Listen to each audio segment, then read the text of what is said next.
VOA World News. VOA 세계 뉴스입니다. 미국 국방부는 시리아에 방공미사일을 추가 배치하기로 한 러시아의 결정에 강한 의문을 제기했습니다.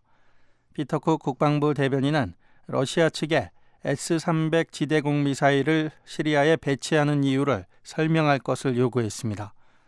쿡 대변인은 러시아가 우려하는 이슬람 순위파 무장 조직 ISIL이나 누스라 전선 모두 공군을 보유하고 있지 않다고 말했습니다. 쿡 대변인은 또 미국은 연합군 공군 병력의 안전을 보장하기 위해 최선을 다할 것이라며 이들 병력이 고유의 방어권을 갖고 있다는 점을 강조했습니다. 앞서 러시아 국방부 대변인은 지중해에 있는 러시아 군함들과 시리아 타르투스 항내 러시아 시설을 보호하기 위한 방어적 조치로 S-300 미사일 1개 포대를 시리아로 파견했다고 밝혔습니다. 유엔 안전보장이사회가 예멘 정부를 보호하려는 동맹국 군함에 대한 반군의 공격을 강력히 비난했습니다. 예멘의 후티 반군은 지난 주말 홍해와 아덴만을 연결하는 바발 만데브 해협에 있던 아랍에미리트 연합 군함에 로켓 공격을 가했습니다. 아랍에미리트 연합은 압두라부 만수르 하디 예멘 대통령 정부를 보호하기 위해 후티 반군과 싸우고 있는 사우디아라비아 주도 연합군의 주요 일원입니다. 안보리는 어제 발표한 성명에서 즉각적인 공격 중단을 촉구하고 이는 전략적으로 중요한 만데브 해협에서 국제 선박에 위협이 된다고 지적했습니다. 성명은 또 유엔은 지난 2014년 이래 민간인 등 만여 명이 숨진 예멘 내전의 정치적 해법을 찾기 위한 유엔 특사의 노력을 지지한다고 거듭 밝혔습니다. 터키와 이라크가 각각 총리 발언과 의회 결의안에 항의해 상대국 대사를 소환했습니다. 이라크 외무부는 오늘 비날리 일드림 터키 총리의 도발적인 발언들에 대한 항의의 뜻으로 바그다드 주재 터키 대사를 소환했습니다. 일드림 터키 총리는 앞서 이라크 모술에서 ISIL 반군들을 제거하기 위한 계획에 대해 언급했습니다. 반면 터키 정부는 이라크 의회가 모술 동북부 바시카 지역에 주둔한 터키군을 비난하는 결의안을 채택한 데 항의해 앙카라 주재 이라크 대사를 소환했습니다.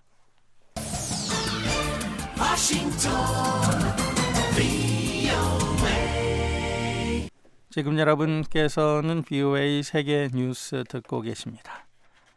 태국을 방문하던 홍콩의 민주주의 활동가가 중국 당국의 요청으로 구금돼 홍콩으로 추방된 것으로 알려졌습니다. 지난 2014년 홍콩의 민주화 운동인 이른바 우산혁명을 주도했던 조슈아 웡 씨는 어제 태국 수도 방콕 공항에 도착한 직후 체포돼 홍콩으로 향하는 항공편에 태워져 강제 출국됐다고 외신들이 보도했습니다. 태국의 한 학생 활동가는 AFP 통신에 경찰로부터 중국 정부가 태국 정부에 웡 씨의 구금을 요청하는 서한을 보냈다는 말을 들었다고 전했습니다. 중국 외교부는 성명에서 태국 당국이 법에 따라 시행한 입국 금지 조치를 존중한다고 밝혔지만 중국 정부가 그 같은 요청을 했는지에 대해서는 언급하지 않았습니다. 미국의 인터넷 포털 업체 야후가 미 정보당국의 지시로 수억 건의 이메일들을 비밀리에 검사했던 것으로 알려졌습니다. 로이터 통신은 야후가 미 국가안보국이나 연방수사국의 비밀 요구를 받은 뒤 이 같은 감시 활동을 벌였다고 보도했습니다. 3명의 야후 전직 직원들과 이 문제에 정통한 익명의 관계자는 미국 정부가 이메일 내용과 첨부 파일에 담긴 특정 문구나 코드를 찾기 위해 일련의 문자와 숫자, 기타 부호를 검색하도록 야후를 압박했다고 주장했습니다. 야후는 모든 이용자들의 이메일을 검색하는 특정 프로그램을 비밀리에 설치해 정보당국이 제시하는 핵심어와 문구를 검색한 것으로 알려졌습니다. 올해 노벨 화학상은 분자기계를 개발한 과학자 3명에게 돌아갔습니다. 스웨덴 왕립과학원 노벨위원회는 오늘 올해 노벨 화학상 수상자로 분자기계를 설계 제작한 프랑스 출신 장피에르 소바주 스트라스부르 대학 명예교수와 영국 출신 프레이저 스토더트 노스웨스턴 대학 교수, 네덜란드 출신 베르나르트 페링하 흐로닝언 대학 교수를 선정했다고 밝혔습니다. VOA 세계뉴스 천일규였습니다.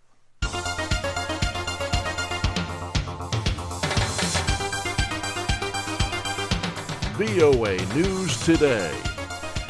여러분 안녕하십니까? 박형주입니다. 10월 5일 수요일 VOA 뉴스 투데이 3부 시작합니다. 먼저 이 시간 주요 소식입니다. 유엔이 함경북도 수재민을 위한 보건사업에 긴급자금 75만 달러를 추가 투입했습니다. 앞서 유엔은 수해 지원 활동에 435만 달러를 배정했습니다. 북한 김정은 정권에 대한 주민들의 불만이 갈수록 커지고 있다는 북한 내부 주민들을 대상으로 한 설문조사 결과가 나왔습니다. 북한 핵 문제 해결을 위해서는 협상이 필요하다고 로버트 갈루치 미 국무부 전 북핵 특사가 권고했습니다. 목요일인 내일 북한은 대체로 맑겠지만 함경도는 흐리고 함경남도 동해안은 오전에 가끔 비가 오겠습니다. 아침 최저기온은 영하 2도에서 영상 15도, 낮 최고기온은 8도에서 23도로 오늘보다 낮습니다. 바다의 물결은 동해 북부 해상에서 1에서 4m로 높게 일고 그 밖의 해상은 0.5에서 2m로 일겠습니다. 첫 소식입니다. 유엔이 북한 함경북도 수재민을 위한 보건 사업에 긴급 자금 75만 달러를 추가 투입하기로 했습니다. 의료기관에 설사병 등 의약품을 지원하고 수해 지역의 질병 관리를 강화하는 데 사용될 예정입니다. 김현진 기자가 보도합니다. 유엔 중앙긴급구호기금 썰프가 3일 북한에 대한 긴급 대응 지원금 75만 달러를 추가로 편성했습니다. 지난주 유엔 4개 기구의 대북 수해 지원 활동에 긴급 대응 지원금 435만 달러를 배정한 지 닷새 만입니다. 중앙긴급구호기금 웹사이트에 따르면 세계보건기구 WHO에 배정된 이 자금은 함경북도 수재민들에게 보건 지원을 하는 데 사용될 예정입니다. 수재민을 치료할 수 있도록 의료기관에 설사병과 급성호흡기 질병 치료약 등 기본 의약품을 비치하고 수해 지역의 질병 관리를 강화할 계획입니다. 이로써 중앙긴급구호기금이 이번 홍수 피해에 대응해 긴급 투입하는 자금은 총 485만 달러로 늘었습니다. 지난 28일 배정됐던 410만 달러는 세계식량계획 WFP에 180만 달러, 유엔아동기금 유니세프에 170만 달러, 식량농업기구 FAO에 60만 달러로 배분돼 30일 전달됐습니다. 또 29일 유엔인구기금 UNFPA에 배정됐던 25만 달러는 3일 지원됐습니다. 긴급대응지원금은 인도주의 구호가 시급한 나라에 제공되는 자금으로 유엔은 중앙긴급구호기금을 통해 인도주의 활동 예산이 심각하게 부족한 나라들에 자체적으로 자금을 지원하고 있습니다. 이와는 별도로 유엔은 국제사회를 상대로 북한 수재민 지원 자금을 모금하고 있습니다. 유엔은 4일 발표한 성명에서 함경북도 수재민 60만여 명을 지원하기 위해 미화 2,820만 달러가 긴급히 필요하다고 밝혔습니다. 이 자금으로 이재민들에게 임시 거처를 마련해주고 식량과 보건, 영양, 식수, 위생 지원을 할 것이라는 설명입니다. 타판 미슈라 주북한 유엔 상주 조정자 겸 유엔개발계획 상주 대표는 겨울이 코앞으로 다가왔다며 집을 잃은 수만 명을 구하기 위해 추가 지원이 절실한 상황이라고 밝혔습니다. VOA 뉴스 김현진입니다. 북한 김정은 정권에 대한 주민들의 불만이 갈수록 커지고 있다는 설문조사 결과가 나왔습니다. 미 전략국제문제연구소가 북한 내부 주민들을 상대로 조사를 한 건데요. 북한 내에서 이런 조사가 이루어진 건 처음이라고 하죠. 조은정 기자가 자세히 전해드리겠습니다. 미 전략국제문제연구소 CSIS는 최근 부족한 식량 배급, 시장 활동 금지, 정부에 대한 분노 증가라는 제목의 보고서를 발표했습니다. CSIS는 북한에 살고 있는 주민 36명을 조사했습니다. 이번 조사는 북한 내 9개 도에 걸쳐 실시됐으며 북한 내부에서 이런 조사가 실시된 것은 처음이라고 CSIS는 설명했습니다. 탈북자를 조사한 경우는 많지만 북한 내부에서 주민들을 조사한 적은 지금까지 없었다는 것입니다.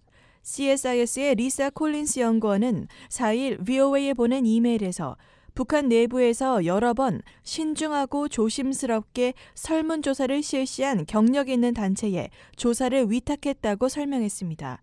그러면서 해당 단체와 응답자들을 보호하기 위해 CSIS가 설문조사에 직접 개입하지는 않았지만 북한 내부의 9개 지역에서 조사가 이루어진 점은 알고 있다고 덧붙였습니다. 콜린스 연구원은 이번 여론조사는 제3국의 탈북자들을 상대로 과거에 이뤄진 조사들과 비슷한 결과를 냈다며 다만 최초로 북한 내부에서 직접 북한 주민들의 입을 통해 북한 체제에 대한 불만이 표출됐다는 점이 의미 있다고 밝혔습니다. CSIS는 이번 보고서에서 배급, 시장 활동에 대한 주민들의 의견을 공개했습니다. 주민들은 사회주의 낙원에 살고 있지 않다는 것을 알고 있고 생존을 위해 배급제에 의존하지도 않으며 정부가 경제활동을 방해할 때 가장 큰 분노를 나타내는 것으로 드러났다고 CSIS는 밝혔습니다. 공공배급제가 양질의 삶을 위해 필요한 것을 제공해 주는가라는 질문에 응답자 36명 중 1명도 그렇다고 대답하지 않았습니다. 단 한 명만이 1990년대에 충분히 받았지만 이제는 그렇지 않다고 답했을 뿐입니다. 당국의 어떤 행동에 가장 반감을 가지는가라는 질문에 대한 답변은 주로 경제활동과 연관돼 있었습니다. 응답자들은 장사 미천을 보안소에 뺏겼을 때 일반 서민들의 생활은 누구도 돌보지 않기 때문에 장사죄로 교화소에 가게 됨, 강압적인 노력 동원, 세외 부담, 노임 미달, 재산 몰수, 교화소 수감, 배급 중단과 세외 부담, 생활상의 불편, 정전과 수돗물 단절 등의 답변을 했습니다. 또 많은 응답자들은 2009년 11월 단행된 화폐개혁 당시 북한 당국에 가장 화가 났다고 밝히기도 했습니다. CSIS는 2011년 한국통일연구원이 탈북자들을 상대로 한 조사에서도 화폐개혁에 대한 반감이 드러났었다고 덧붙였습니다. 이번 CSIS의 설문조사는 28살에서 80살 사이 남성 20명과 여성 16명을 상대로 실시됐습니다.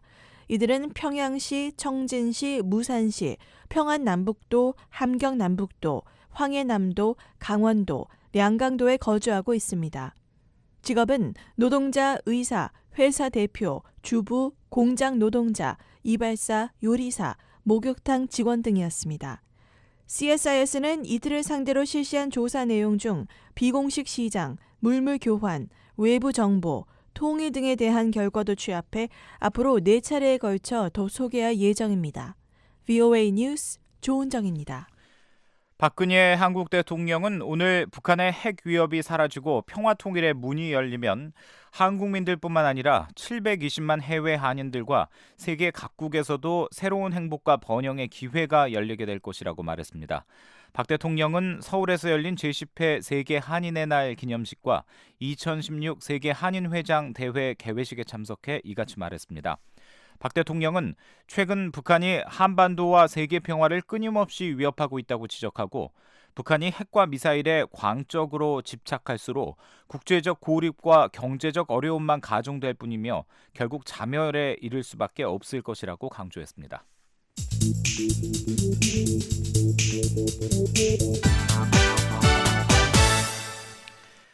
탈북자들의 증언을 통해서 북한의 심각한 인권 유린 상황이 전해지곤 하죠. 미국의 한 비정부 기구가 탈북자들을 위한 인권 교육 동영상을 만들었습니다. 어떻게 북한의 실상을 알리는 것이 효과적인지 구체적인 방법들을 소개하고 있는데요. 이현철 기자가 정리했습니다.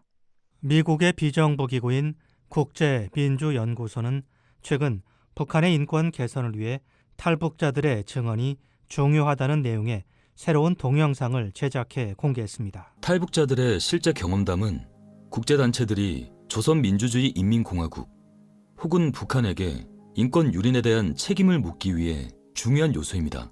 국제민주연구소는 탈북자들이 북한 내부 상황에 대한 정보를 얻기 어려운 국제사회 눈과 귀가 되어주고 있다고 말했습니다.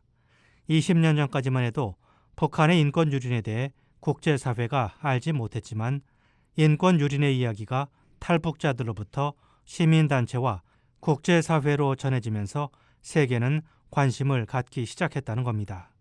실제로 2003년 유엔에서 처음 북한 인권 결의안이 채택되는 과정에 시작부터 끝까지 탈북자들의 이야기를 통해 유엔 회원국들이 북한의 인권 침해 혐의가 사실임을 알게 됐다고 국제민주연구소는 밝혔습니다.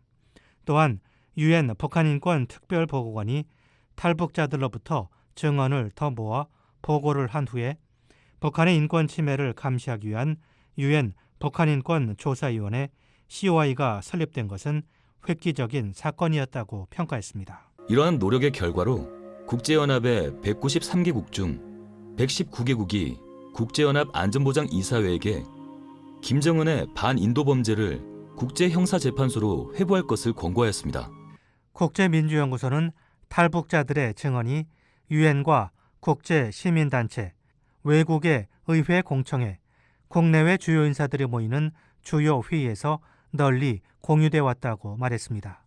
그러면서 탈북자들이 자신의 경험을 공유할 때 외국 정부 등 국제사회가 행동에 나설 수 있다고 말했습니다. 특히 탈북자들의 증언은 북한이 인권 유린에 책임이 있음을 보일 수 있는 중요하고 효과적인 방법이라고 강조하면서 구체적인 증언 방법을 제시했습니다.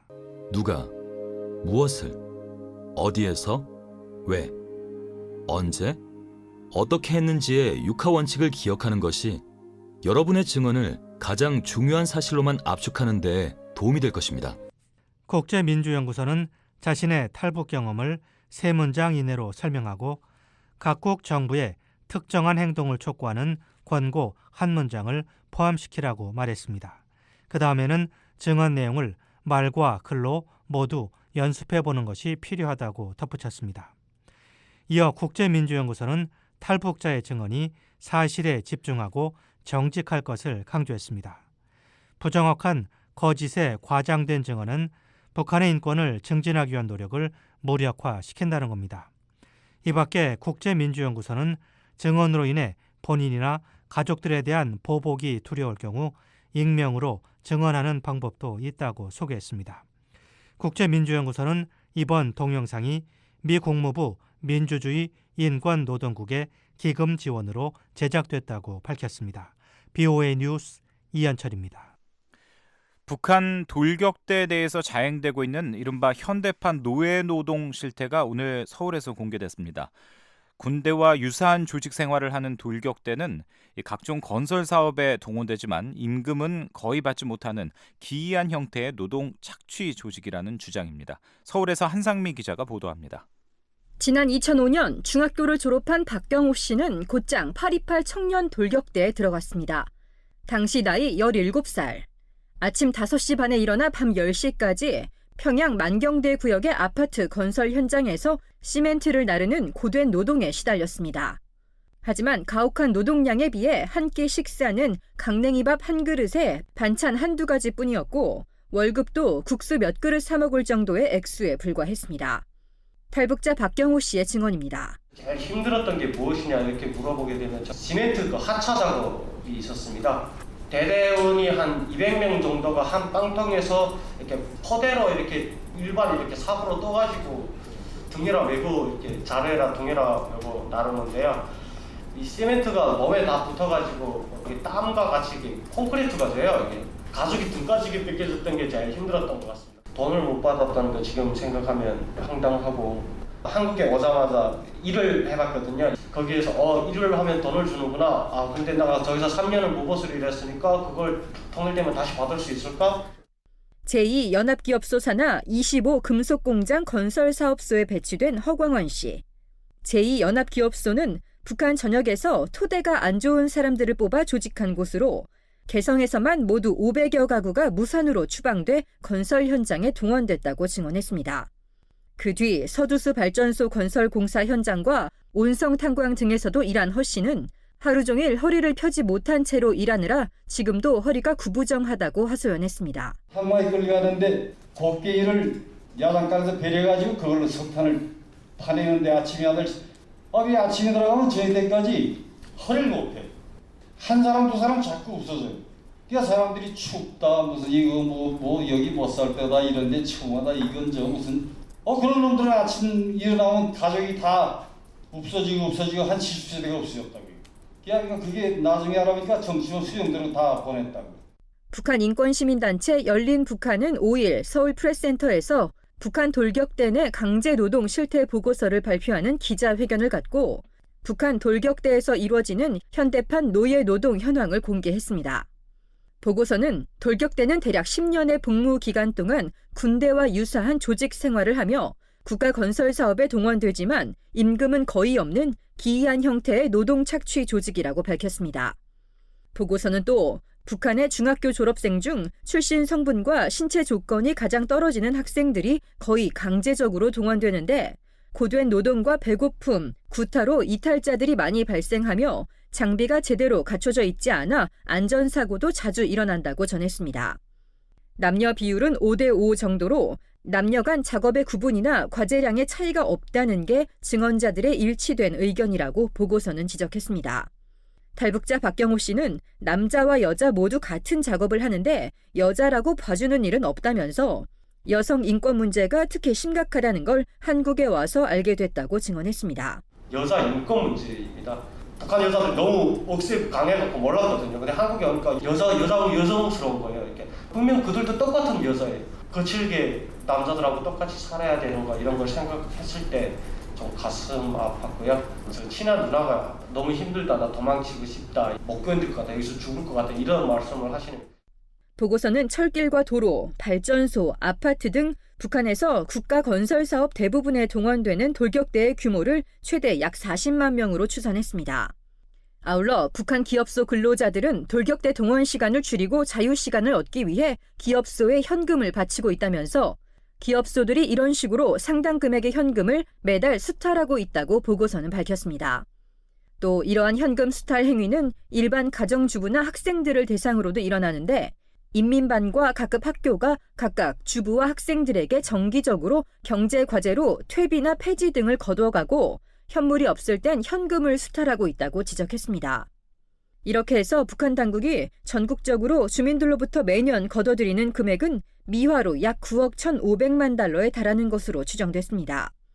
이와 관련해 유엔 인권 최고대표 서울 사무소의 안윤교 인권 담당관은 지난 2013년 유엔 북한 인권 특별조사위원회에 보고서가 나온 이후 북한의 인권 문제는 이제 전 세계 문제가 됐다면서 북한은 유엔 회원국으로서 북한 주민의 인권을 증진할 의무를 준수해야 한다고 촉구했습니다. 자유권 규약이라던가 아니면 또 아동 어린이 권리 협약이라던가 그 이후의 협약들을 통해서 좀 더 구체적으로 강제 노동은 국제사회에서 이미 금지가 된 바 있습니다.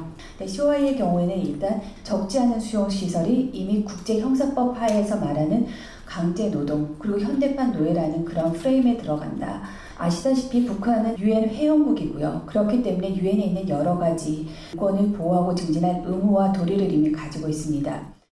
열린북한 권은경 대표는 최근 국제사회에 충격을 준 북한 해외 파견 노동자들의 실태는 북한 내 강제 노동과 현금 수탈 체제가 해외에서도 그대로 자행된 결과라며 이 같은 충격적인 강제 노동 실태를 국제사회에 알릴 필요가 있다고 강조했습니다.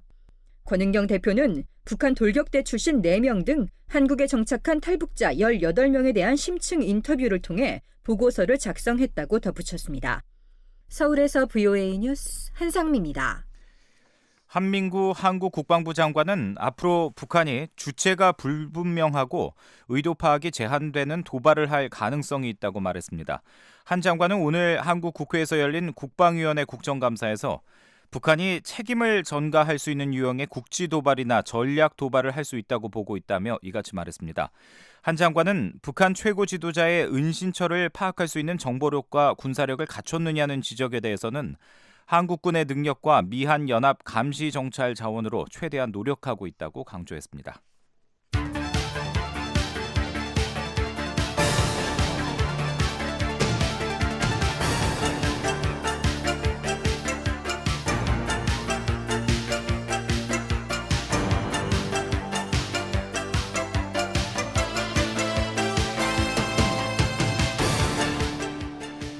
네, 매주 수요일 깊이 있는 보도로 한반도 관련 주요 현안을 짚어보는 심층 취재입니다.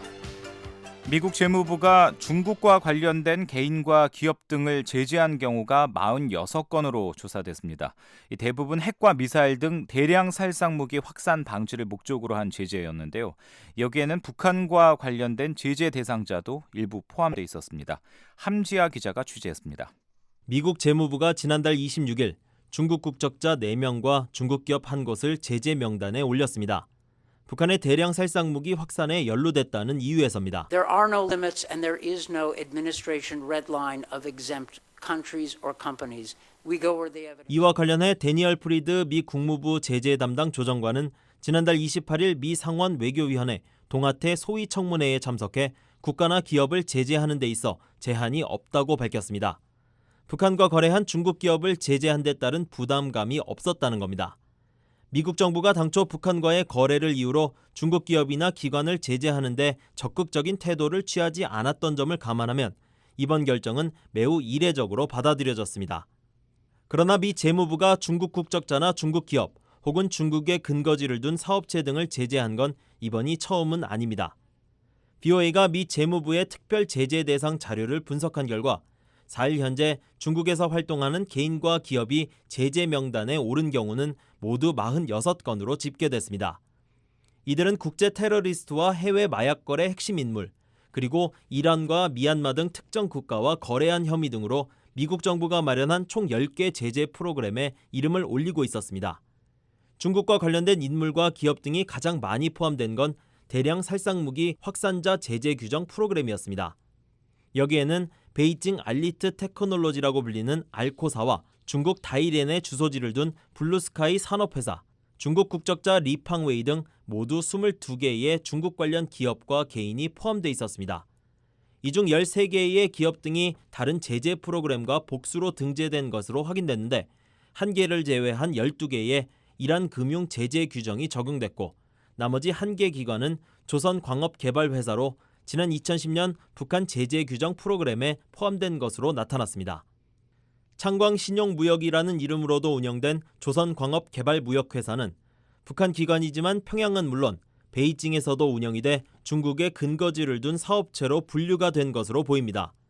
다른 프로그램에 복수 등재되진 않았지만 북한 단천상업은행 베이징지사 라경수 대표와 김광일 부대표, 조선광업개발무역회사 소속 연정남과 고철재 등도 중국의 대량 살상무기 확산자 제재 규정 프로그램에서 발견됐습니다. 대량 살상무기 확산자 제재 규정은 미국 정부의 사전 승인을 받지 않은 경우를 제외하고 대량 살상무기 확산과 관련해 개발과 거래, 운송에 연관된 개인이나 기관을 지정할 수 있다고 명시돼 있습니다. 특히 대량 살상무기라는 큰 틀에서 제재를 가하기 때문에 특정 국가나 행위를 구체적으로 명시한 제재 프로그램 대신 이 프로그램에 포함되는 경우가 많습니다. 그 예로 지난달 26일 제재 명단에 오른 중국 기업 단둥 흥샹실업발전과 이 회사의 창업자 마샤오훈과 회사 관계자 저우젠수, 홍진화, 러찬씨는 북한과의 거래에서 문제가 생겼지만 북한 제재 규정 프로그램이 아닌 대량 살상무기 확산자 제재 규정에 포함됐습니다.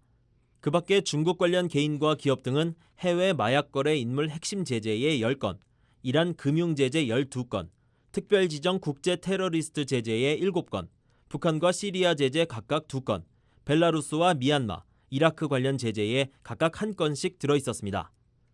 북한 제재 2건은 지난해 소니 해킹 사건을 계기로 발효된 대통령 행정명령 136875와 2008년에 135515에 따른 것으로 대량 살상무기 확산자 제재 규정에서 확인된 것과 마찬가지로 중국에 근거지를 둔 북한 사업체가 그 대상이었습니다. 종합해보면 전체 46곳의 제재 대상자 중 단순히 중국 내에 근거지를 둔 외국 기업이나 외국인 등을 제외하고 순수 중국 개인이나 기업으로 분류할 수 있는 경우는 25곳에서 30곳 정도로 추산됩니다. 특히 북한과의 거래를 이유로 제재 대상에 오른 중국 기업은 단둥 흥샹실업발전 1곳, 중국 국적자는 이 회사의 운영진 4명이 유일했습니다. 흥미로운 점은 미국의 제재 명단에 포함된 중국 개인 및 기관 중에는 세컨더리 보이콧, 즉 직접적인 제재 위반이 아닌 제재 대상과 거래를 했다는 혐의가 적용된 사례도 있다는 사실입니다. 광저우와 홍콩에서 사업체를 운영한 에어로 스카이원사와 셴젠의 르후아 일렉트로닉사, 스타스 인터내셔널사 등 5개 기업은 레바논 무장정파 헤즈볼라와의 거래가 문제가 됐고 이란 금융제재에 오른 12개 개인과 기업 등은 모두 제재 사유에 세컨더리 보이콧이란 단어가 명시되어 있습니다. 북한과의 거래를 이유로 세컨더리 보이콧이 적용된 사례는 아직까진 없었습니다. 당초 일부 언론에선 단둥 흥샹실업발전 등에 대한 제재를 세컨더리 보이콧이라고 해석했지만 이들은 수출입 금지 품목을 북한과 거래했다는 직접적인 혐의가 적용됐기 때문에 세컨더리 보이콧과는 성격이 다릅니다. 이 때문에 일부 전문가들은 미국 정부가 여전히 세컨더리 보이콧 조항 활용에 적극적인 모습을 보이지 못하고 있다고 지적합니다. 북한과 거래를 한 중국 기업이 제재되긴 했지만 확고한 대북 압박을 위해선 세컨더리 보이콧이 더 활용돼야 한다는 겁니다. 미국 정부는 지난 6월 북한을 자금 세탁 우려 대상국으로 지정하면서 제3국의 기업 등에 세컨더리 보이콧 제재를 가할 수 있도록 한 바 있습니다. 제재 전문가인 조슈아 스탠튼 변호사 역시 최근 VOA와의 인터뷰에서 홍샹그룹과 북한 간의 금융거래에 중국은행 12개가 관여했지만 제재되지 않았다는 사실을 지적했습니다. So it's very disappointing that unlike 2005 when secondary sanctions against Chinese banks proved extremely effective, administration is not willing. 지난 2005년 세컨더리 보이콧 조항을 활용해 효과를 거뒀던 방코델타 아시아은행 제재와 달리 현재 미국 정부는 중국은행 업계에 대한 책임을 물을 의지가 없고 이는 매우 실망스럽다는 겁니다. 반면 단둥 홍샹 실업 발전 등에 대한 제재를 의미 있는 첫걸음으로 평가하는 전문가도 있습니다.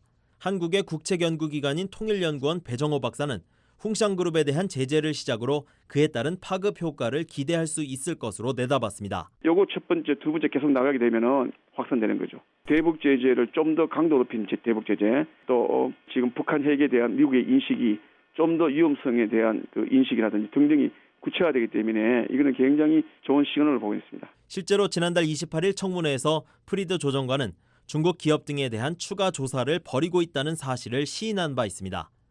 일부 언론들은 이 같은 추가 조사가 중국 기업 등에 대한 세컨더리 보이콧으로 이어질 가능성이 있다고 관측하고 있습니다. VOA 뉴스 함지아입니다. 북한 핵 문제를 해결하기 위해서는 협상이 필요하다고 로버트 갈루치 미 국무부 전 북핵 특사가 권고했습니다. 그러면서 북한의 핵무기 포기라는 뚜렷한 목표를 가지고 협상에 임해야 한다고 조언했습니다. 김정우 기자가 보도합니다. 미국 존스 홉킨스 대학교 국제대학원 산하 미한 연구소가 4일 워싱턴에서 미한 동맹을 주제로 토론회를 열었습니다.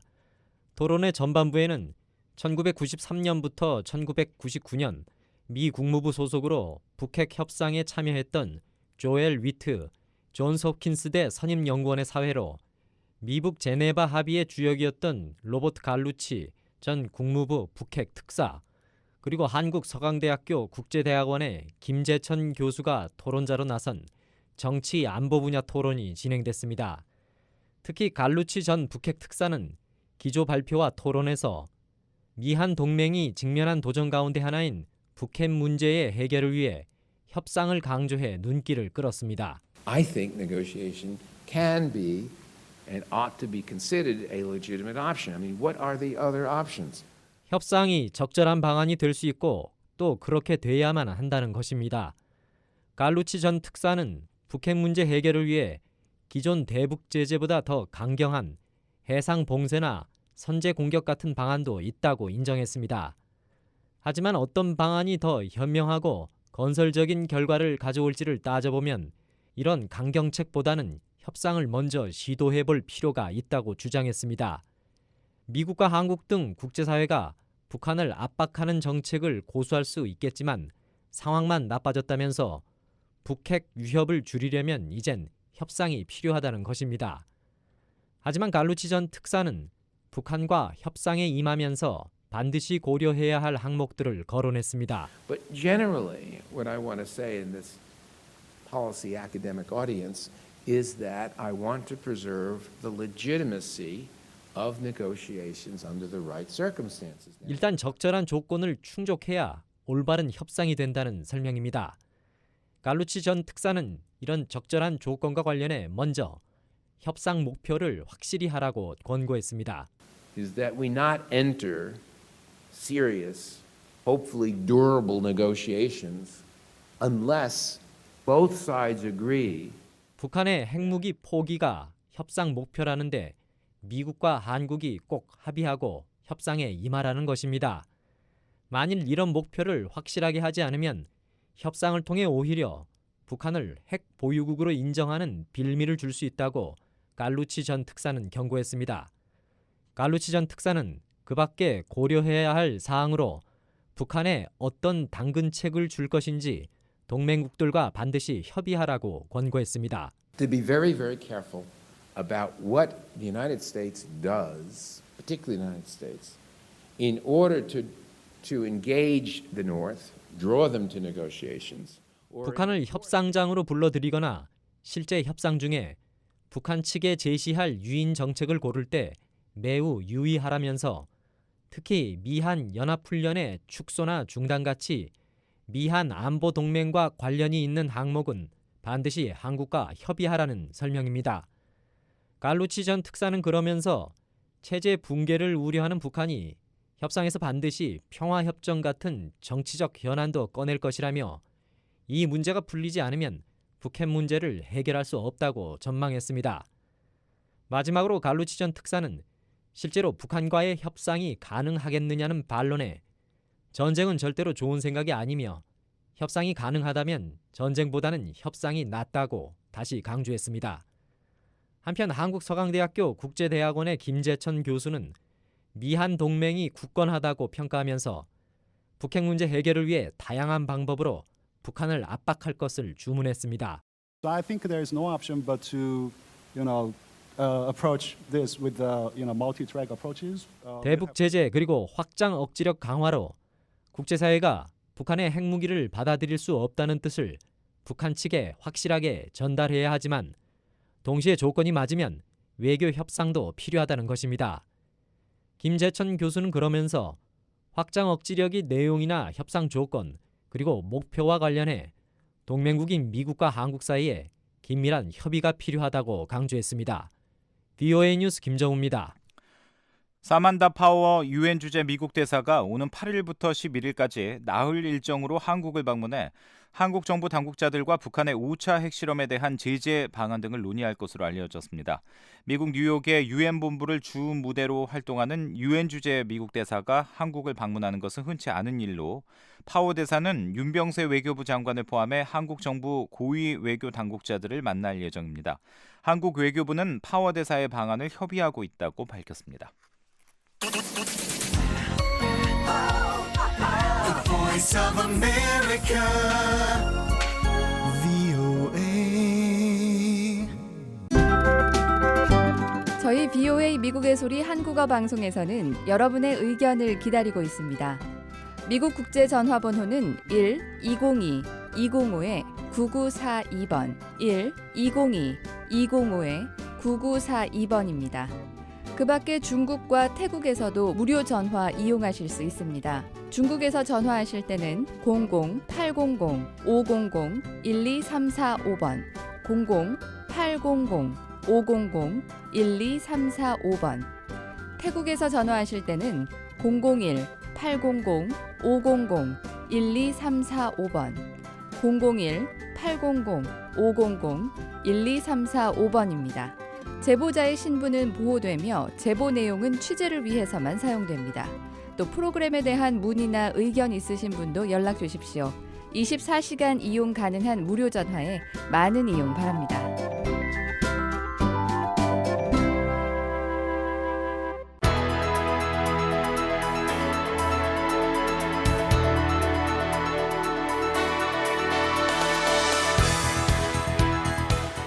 네, 세계 곳곳의 뉴스와 미국 뉴스를 정리해드리는 세계는 지금입니다. 장량희 기자 나와 있습니다. 어서 오십시오. 안녕하십니까. 네.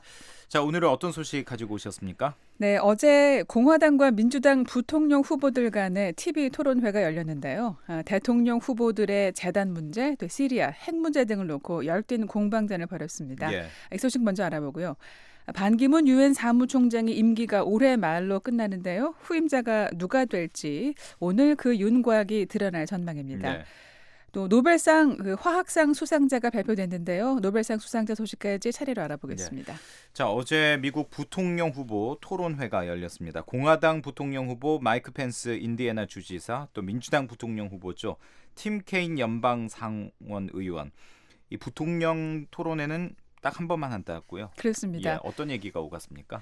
네, 핵 문제와 시리아 내전, 미국 사법 개혁 문제 등 국내외 다양한 현안에 대한 얘기가 나왔는데요. 하지만 두 후보는 토론 시간 대부분을 이 상대 후보의 러닝메이트, 그러니까 대통령 후보를 비판하는 데 할애했습니다. 특히 케인 의원이 공화당의 도널드 트럼프 후보를 맹렬하게 공격했는데요. 트럼프 후보가 멕시코인들을 범죄자로 묘사하고 여성을 비하하는 등 모욕의 기반을 둔 선거 운동을 하고 있다는 겁니다. 그러자 펜스 주지사는 민주당의 힐러리 클린턴 후보가 트럼프 후보 지지자들에 대해서 개탄스러운 집단이라고 표현한 것과 비교하면 트럼프 후보가 한 말은 아무것도 아니라면서 예. 역으로 클린턴 후보를 공격했습니다. 예, 날선 대리전이 치러졌군요. 네. 민주당 클린턴 후보는 오바마 행정부 1기 국무장관을 지냈는데 그렇기 때문에 외교 문제에 대해서도 여러 가지 이야기가 나왔죠, 어제. 네, 그렇습니다. 오바마 행정부 들어서 미국이 약해졌고 덜 안전한 나라가 됐다고 펜스 주지사가 말했는데요. 클린턴 후보에게도 책임이 있다는 겁니다. 예. 하지만 케인 의원은 클린턴 후보가 국무장관을 지낼 당시에 9.11 테러 주모자인 오사마 빈 라덴이 제거됐다고 상기시켰고요. 오히려 핵 문제에 대해 트럼프 후보가 위험한 생각을 하고 있다고 얘기를 했습니다. 예. 트럼프 후보가 사우디아라비아와 일본, 한국 등의 핵무장을 허용할 수 있다는 의미의 발언을 했는데 이 핵이 확산되면 핵무기가 테러범들 손에 들어갈 수 있다는 겁니다. 예, 핵무기 이야기가 나왔는데 북한에 대한 언급도 있었다고요? 네, 그렇습니다. 북한의 핵 위협에 대한 구체적인 질문이 있었는데요. 예. 북한이 미국에 도달할 수 있는 핵미사일 개발을 막기 위해서 어떤 조처를 할 것이냐라는 질문이 있었는데요. 이 펜스 주지사는 미국의 핵 전력을 현대화하는 등 미군을 재건해야 하고 아시아 태평양 지역에서 효과적인 외교를 통해서 북한이 핵을 포기하도록 압력을 넣어야 한다 이런 얘기를 했습니다. 예. 또 한반도 비핵화는 미국의 정책으로 유지돼야 한다고 말했습니다. 민주당의 케인 의원은 북한이 미국에 도달할 수 있는 핵미사일을 발사할 것이라는 정보를 입수하면 먼저 공격을 하겠느냐라는 질문에 예. 대통령은 위협이 임박했을 경우 나라를 방어하기 위해서 행동을 취해야 한다고 답했습니다. 예. 자, 토론회에 앞서서 트럼프 후보에 대한 이 세금 문제 의혹이 불거졌죠. 1990년대 중반에 막대한 사업 손실을 입었고 이 때문에 18년 동안 연방소득세를 전혀 내지 않았다. 이런 의혹이었는데 네. 역시 이 부분에 대한 공방도 있었겠군요. 예, 트럼프 후보가 투명하게 세금 보고서를 공개해야 한다고 케인 의원이 계속 촉구를 했는데요. 예. 여기에 대해서 펜스 주지사는 트럼프 후보는 정치인이 아니라 사업가라고 말을 했고요. 케인 의원 역시 합법적으로 공제할 수 있는 항목이 있으면 세금을 줄이기 위해서 그렇게 하지 않겠느냐고 그렇게 예. 하지 않았느냐고 되물었습니다. 이제 부통령 후보 토론회는 이렇게 끝났는데 그 반응이 어땠는지 궁금하네요. 네, 전문가들은 대부분 마이크 펜스 공화당 부통령 후보의 손을 들었습니다. 예. 펜스 주지사가 또 라디오 프로그램을 진행한 경력이 있는데요. 네. 뭐 방송 경험 때문인지 시종일관 여유 있는 모습을 보이면서 차분하게 대답을 했다는 겁니다. 또 어제 케인 의원이 상당히 공격적으로 나오면서 펜스 주지사를 도발하려고 했지만 여기에 넘어가지도 않았다는 겁니다. 예. 워싱턴 포스트 신문 등은 또 펜스 주지사가 공화당 지지자들이 듣고 싶어하는 얘기를 해줬다고 평가했습니다. 예. 공화당 지지자들이 듣고 싶어하는 이야기라는 것은 구체적으로 어떤 걸 얘기하는 걸까요? 공화당원들이 트럼프 후보의 이 보수성에 의문을 품고 있는데요. 네. 펜스 주지사가 작은 정부라든가 낙태 반대 입장이라든가 이런 보수적인 입장을 확실히 밝혔다는 거죠. 또 펜스 주지사가 2020년이나 2024년에 공화당 대선 주자로 떠오를 수 있는 입지를 다졌다는 그런 평가까지 나오고 있는데요. 예. 반면에 케인 의원은 그다지 좋은 평가를 받지 못했는데요. 토론회 초반에 계속 펜스 주지사의 말을 가로막고 끼어들었는데 이게 좋은 반응을 얻지 못했습니다. 예, 언론의 평가는 공화당의 펜스 부통령 후보가 좀 앞섰다 이렇게 이게 중론인 것 같은데 네. 일반 시청자들 반응은 어떻습니까? 토론회가 끝난 뒤에 CNN 방송이 실시한 설문조사 결과를 보면은요, 48% 대 42%의 비율로 역시 공화당의 펜스 주지사가 이겼다는 응답자가 더 많았습니다. 예. 보통 토론회 시청자 가운데 이 민주당을 지지하는 사람들이 더 많은데도 말이죠. 하지만 펜스 주지사의 활약이 트럼프 후보의 지지율에 얼마나 영향을 미칠지는 또 미지수입니다. 예. 부통령 후보가 마음에 들어서 대통령 후보를 바꾸는 경우는 별로 없다는 얘기죠. 그렇군요. 이제 앞서서는 대통령 후보 1차 토론회가 있었고요. 이때는 이제 클린턴 후보가 조금 더 잘했다 이런 평가가 있었고 이제 네. 부통령 어제 있었던 토론회에서는 공화당의 부통령 후보가 좀 더 잘했다 이런 평가가 있어서 단순하게 보자면 이제 1대1인데 네. 자, 다음 대통령 후보 토론회 이제 한 2번 남은 거죠? 그렇습니다. 오는 일요일 9일 미주리주에서 2차 TV 토론회가 열리고요. 예. 그다음 주 수요일 19일에 네바다주에서 3차 토론회가 열립니다. 네, 세계는 지금 함께하고 있습니다. 차기 유엔 사무총장이 누가 될지 오늘 윤곽이 드러날 전망이라고요. 네, 저희 VOA 유엔 주재 기자가 차기 사무총장 인선이 최종 결정 단계에 들어갔다고 어제 오후에 전해왔는데요. 예. 이후 AFP 통신을 비롯한 주요 매체들은 과연 어떤 인물이 새로운 유엔 수장으로 결정될지 오늘 중에 가늠할 수 있을 전망이라고 잇따라 보도하고 있습니다. 예. 이전과는 다르게 지금 이렇게 앞서서 유엔 사무총장 후보자 윤곽이 나오고 있는데 그 이유가 있습니까? 유엔 역사를 통틀어서요. 사무총장 인선 과정은 철저히 비공개로 진행되는 게 관행이었습니다. 예. 그러다가 내년 1월부터 임기가 시작되는 9대 총장 인선 과정에 후보군을 공개하고 유엔 본부에 모인 회원국 대표들 앞에서 정견 발표를 진행하면서 예비 투표를 하는 등 최근 작은 변화가 있었는데요. 예. 지금까지 5차례 예비 투표를 비공개로 실시해온 유엔 사무국이 오늘 6번째 예비 투표의 내용을 일반에 공개를 합니다. 네, 지금 유력하게 거론되고 있는 유엔 사무총장 후임자는 어떤 사람입니까? 유엔 난민기구 최고 대표를 지낸 안토니오 구테헤스 전 포르투갈 총리가 차기 유엔 사무총장직에 가장 가까이 근접한 걸로 주요 매체들이 공통적으로 분석하는데요. 예. 오늘 미국 뉴욕에 있는 유엔 본부 안전보장이사회 회의실에서 진행될 6차 예비투표에서 구테헤스 전 총리를 비롯한 후보자들을 대상으로 안보리 이사국들이 찬반 여부를 투표하게 됩니다. 예. 유엔 안보리는 유엔 여러 조직 가운데 핵심이라고 할 수 있는데 여기에서 그러면 차기 총장을 결정하는 건가요? 예, 안전보장이사회가 후보군 가운데 한 명을 추려서 유엔 총회에 추천하는 단일 후보를 만듭니다. 예. 이 단일 후보가 유엔 총회 본투표에서 추인받는 그런 형식 절차를 거치기 때문에 안보리가 정하는 단일 후보가 되면 사실상 차기 사무총장으로 결정된 것과 다름없어서 상당히 중요한데요. 예. 유엔 안보리는 미국과 영국, 프랑스, 중국, 러시아 이렇게 5개 상임이사국하고 10개 비상임이사국으로 구성되는데요. 네. 단일 후보가 되려면 안보리 이사국 총 15표 가운데 9표 이상 찬성표를 얻어야 됩니다. 예. 특히 안보리가 결정하는 모든 사안에 거부권을 가진 상임이사국 5개의 나라가 반대하지 않아야 단일 후보가 될 수 예. 있습니다. 사실상 이제 단일 후보가 결정되면 그 다음은 좀 요식행위라고 이제 봐야겠군요. 네. 이제 앞서서 구테스 전 포르투갈 총리가 유력하다고 얘기를 했는데 이 후보와 그 단일 후보를 다투는 사람은 어떤 사람입니까? 불가리아 출신 여성 경제학자 크리스탈리나 게오르기에바 유럽연합 집행위원회 부위원장이 만만치 않은 지지를 받고 있는데요. 예. 세계은행 부총재를 지내고 유럽연합 집행위원회에서 인도적 구호 및 시민보호 담당으로 일하면서 성과를 냈기 때문에 국제사회의 최대 현안인 글로벌 경제 성장, 또 난민 위기 해소 및 대책 마련을 이끌기에 적임자라는 평가도 얻고 있습니다. 예. 또 특히 지금까지 8명의 유엔 사무총장이 모두 남성이었고요. 네. 동유럽 출신이 없었다는 점에서 성별과 지역 안배 차원의 명분까지 갖췄다는 인물입니다. 예. 역대 유엔 사무총장 8명을 출신 지역으로 분류해보면요. 서유럽에서 3명, 중남미에서 1명, 그리고 아시아와 아프리카 각각 2명입니다. 예. 지금 사무총장은 반기문 총장, 한국 출신인데요. 자, 유엔 사무총장이 어떤 자리인지 좀 정리를 해볼까요? 네, 193개 회원국을 거느린 최대 국제기구를 이끄는 유엔 사무총장은요. 지구촌 최고의 외교관이란 수식어가 붙을 정도로 국제정세에 영향력이 큰 자리입니다.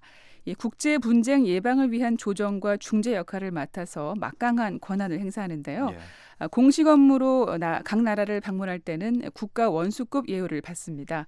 또한 세계 각국에서 유엔으로 파견된 4만여 직원을 총괄 지휘하고요. 수십 개 유엔 산하 기구를 통할하는 한편 이들 기구들의 예산 집행에 최종적인 책임을 집니다.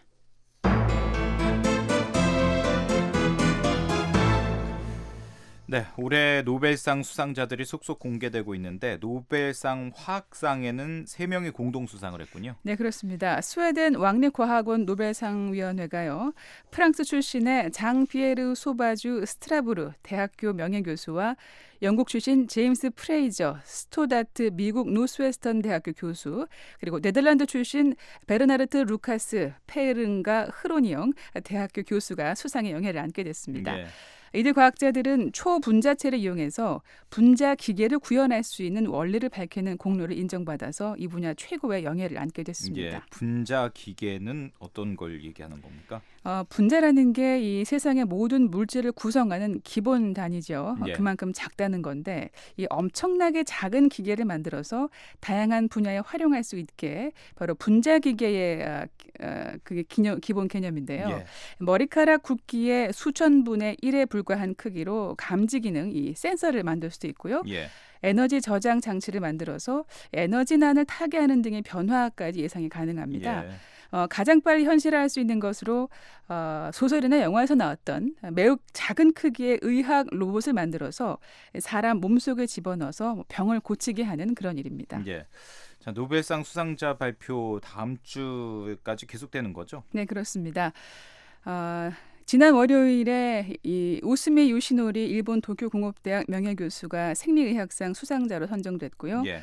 어제는 3명이 물리학상 공동 수상자로 정해졌습니다. 이어서 오는 금요일 노벨 평화상, 다음 주 월요일은 경제학상, 수요일 문학상 수상자가 차례로 발표됩니다. 대중적으로 많은 관심을 갖는 그런 분야들이 이제 남았네요. 평화상, 경제학상, 문학상. 네. 자, 세계는 지금까지 장량희 기자였습니다. 소식 잘 들었습니다. 고맙습니다.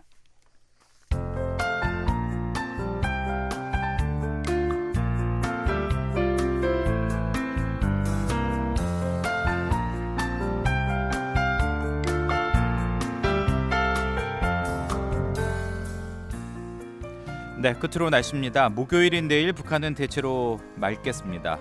함경남도 동해안은 오전에 가끔 비가 올 것으로 보입니다. 아침 최저 기온은 영하 2도에서 영상 15도, 낮 최고 기온은 8도에서 23도로 오늘보다 낮습니다. 바다의 물결은 동해북부 해상에서 1에서 4m로 높게 일겠습니다.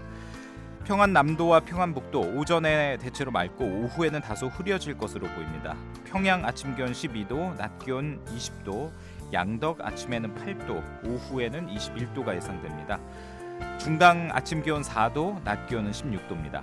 황해도 오전 역시 맑다가 오후 들어서 구름이 많아질 것으로 보이는데요. 해주 아침 기온은 15도, 낮 기온 22도입니다. 개성 아침에는 13도, 낮에는 23도가 예상됩니다. 함경 남도와 북도 대체로 흐릴 것으로 보입니다. 장진 아침 기온 3도, 낮 기온은 13도고요. 풍산 아침에는 4도, 오후에는 13도입니다. 삼지연 아침 기온이 낮습니다. 영하 2도까지 내려가고요. 낮 기온은 8도를 보이겠습니다. 동해 북부 해상과 서해 북부 해상 모두 흐릴 것으로 보이고요. 바다의 물결은 동해 북부가 조금 높습니다. 1에서 4m로 일고요. 서해 북부 해상은 1에서 2m 사이가 되겠습니다. 지금까지 날씨였습니다. 네, 10월 5일 수요일 뉴스투데이 3부 마칠 시간인데요. 잠시 뒤에는 세계 뉴스가 이어집니다. 여기는 미국의 수도 워싱턴이고요. 저는 박형주였습니다. 오늘도 함께해 주신 여러분 고맙습니다. 편안한 밤 보내십시오.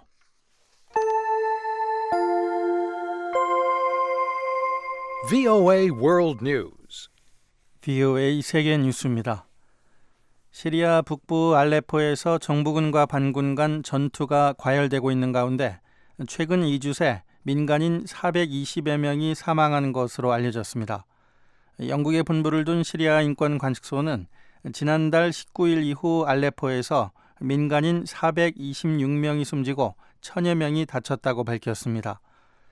또 시리아 관영 언론은 어제 반군이 발사한 것으로 추정되는 포탄이 정부군 장악지역에 떨어져 민간인 7명이 사망했다고 보도했습니다. 앞서 알레포의 의료 지원단체는 전날 정부군이 투하한 폭탄이 반군 장악지역 내 병원을 타격해 완전히 파괴됐다고 밝힌 바 있습니다. 한편 미국은 시리아 휴전 재개에 관한 러시아와의 협상을 중단한 가운데 시리아 정부군은 알레포를 탈환하기 위해 반군 장악 지역의 공습과 지상 공격을 계속하고 있습니다. 미국 국방부는 시리아에 방공미사일을 추가 배치하기로 한 러시아의 결정에 강한 의문을 제기했습니다.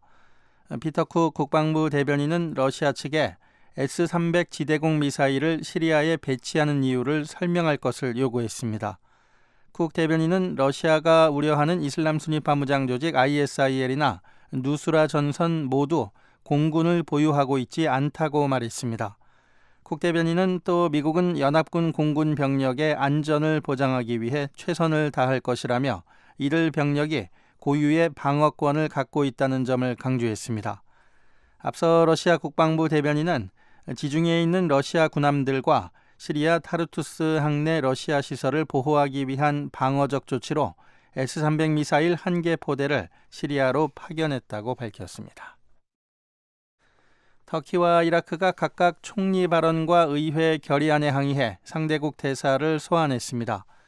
이라크 외무부는 오늘 비날리 일디림 터키 총리의 도발적인 발언들에 대한 항의의 뜻으로 바그다드 주재 터키 대사를 소환했습니다. 일디림 터키 총리는 앞서 이라크 모술에서 ISIL 반군들을 제거하기 위한 계획에 대해 언급했습니다.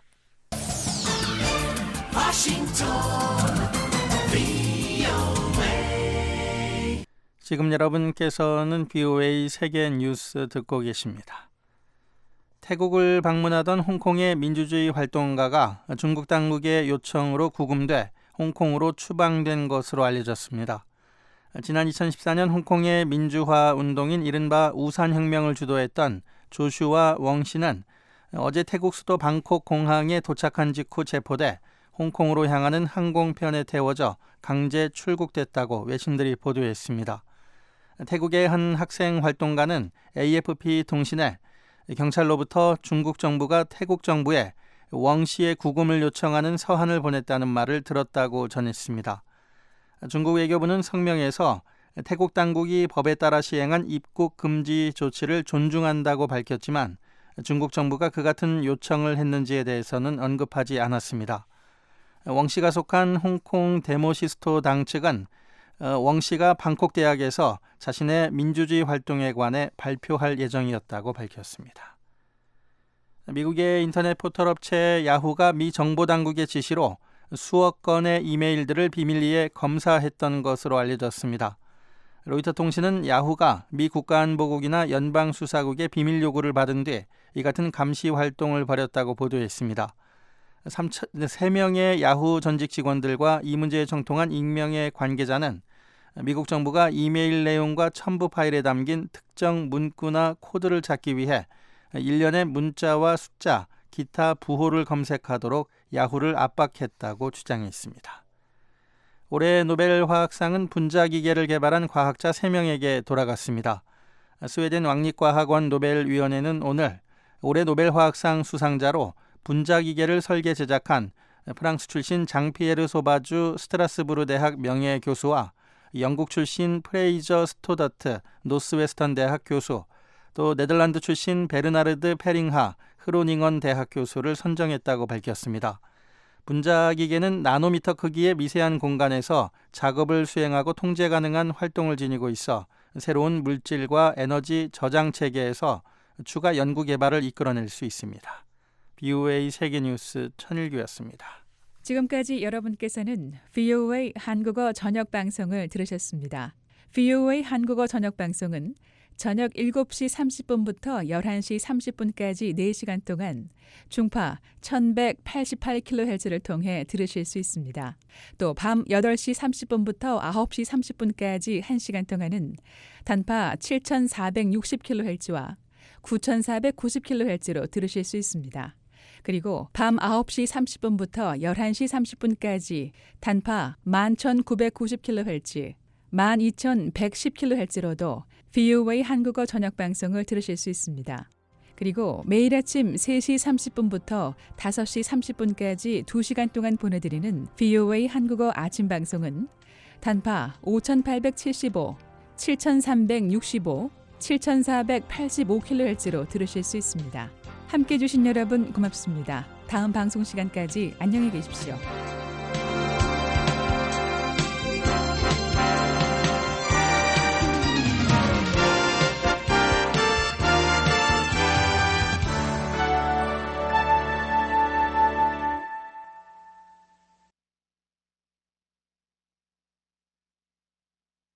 This program has come to you from the Voice of America, Washington.